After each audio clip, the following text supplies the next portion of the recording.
తెలంగాణలో బ్యాంకుల దారుణ నిర్ణయం. నిరర్ధక జాబితాలో 6.37 లక్షల మంది రైతుల ఖాతాలు.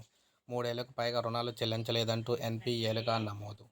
తెలంగాణలో మనం చూసుకున్నట్లయితే 6.37 లక్షల మంది రైతుల ఖాతాలను బ్యాంకులు నిరర్ధక ఆస్తులు పర్ఫార్మింగ్ అసెట్స్ ఎన్పీఏలుగా నమోదు చేశాయి. తీసుకున్న రుణాలను దీర్ఘకాలికంగా చెల్లించడం లేదనే కారణంతో ఈ జాబితాలో రైతుల ఆస్తుల జప్తుతో పాటు మళ్ళీ కొత్తగా రుణాలు ఇవ్వడానికి అవకాశం లేకపోవడంపై రైతుల ఆందోళన వ్యక్తమవుతుంది. ఇటీవల జరిగిన రాష్ట్రస్థాయి బ్యాంకర్ల సమితి సమావేశంలో ఎన్పీఏ అయిన రైతుల వివరాలపై బ్యాంకులు నివేదిక ఇవ్వడంతో ఆ విషయం వెల్లడైంది. రాష్ట్రంలో మొత్తం దాదాపు 75 లక్షల రైతుల ఖాతాలు ఉండగా గత సెప్టెంబర్ వరకు అందులో 6,37,000 మంది రైతుల ఖాతాలను ఎన్పీఏలుగా నమోదు చేసినట్టు వెల్లడించాయి.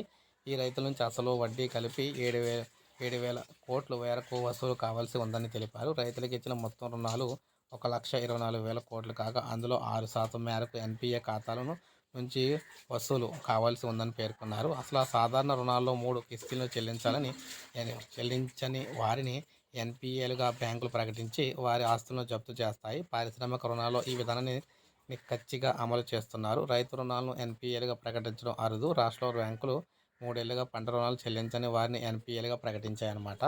అయితే రుణమాఫీ జరుగుతుందని ఎదురు చూస్తారు కానీ రుణమాఫీ జరగకపోవడంతో చాలామంది చెల్లించలేకపోయారనమాట. అందువల్ల రైతులు ఎన్పీఏగా అయిపోయారు తెలంగాణలోని.